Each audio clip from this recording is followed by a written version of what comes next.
Have you ever been asked to be the maid of honor at a wedding for someone you've never met at Starbucks? So I'm standing in line at Starbucks before my shift at the vet clinic, just scrolling through my phone like any normal Tuesday.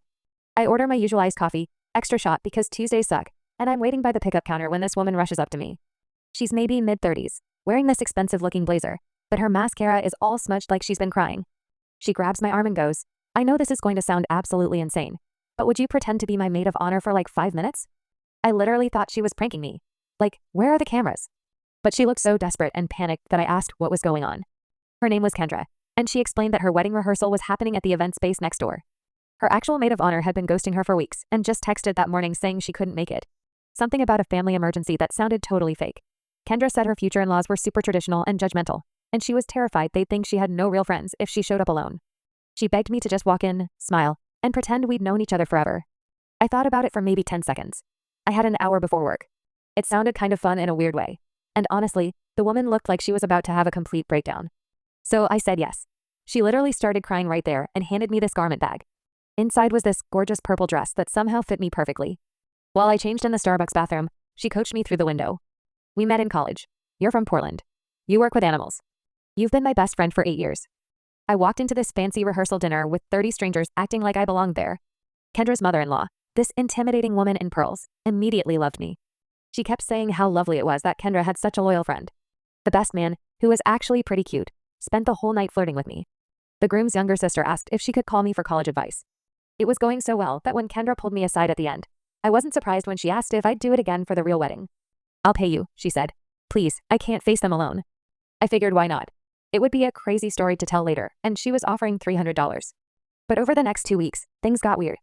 Kendra invited me to help plan parts of the wedding. I got added to group chats with her bridal party. I even went to a spa day where I had to keep pretending I'd known her since freshman year. But the more time I spent around them, the more I noticed something seriously off about her fiance, Brad. He would snap at Kendra when she laughed too loud at dinner.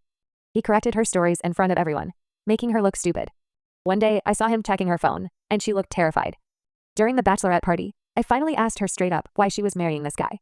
We were in the bathroom of some club, and she just broke down. She told me Brad had been controlling her for months. He'd isolated her from her real friends, which is why she had no maid of honor. He had compromising photos of her that he threatened to send to her family and coworkers if she tried to leave. She said, "If I don't marry him, he'll ruin my life. I can't get out." I didn't want to get involved in someone else's drama, but I also couldn't just walk away knowing what I knew. The night before the wedding, I barely slept thinking about it. So the day of the wedding comes. Everything's beautiful. The flowers, the venue, everyone dressed up. I'm standing there in my purple dress holding Kendra's bouquet, watching her walk down the aisle to this guy who I now knew was basically holding her hostage. The ceremony happens. They say their vows, and then it's time for speeches. The best man goes first with some generic story about college. Then it's my turn. I stand up, take the mic, and just decide to throw out the script. I told everyone the truth. How we actually met 2 weeks ago in Starbucks. How her real friends weren't there because Brad had systematically pushed them away. How she was terrified of him, but felt trapped. I told them about the photos, the control, everything. The room went dead silent. Brad lunged for the microphone, but Kendra grabbed it first.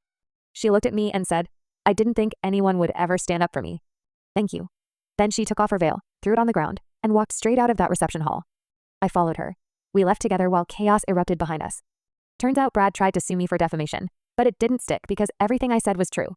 Kendra moved back in with her parents and eventually got a restraining order.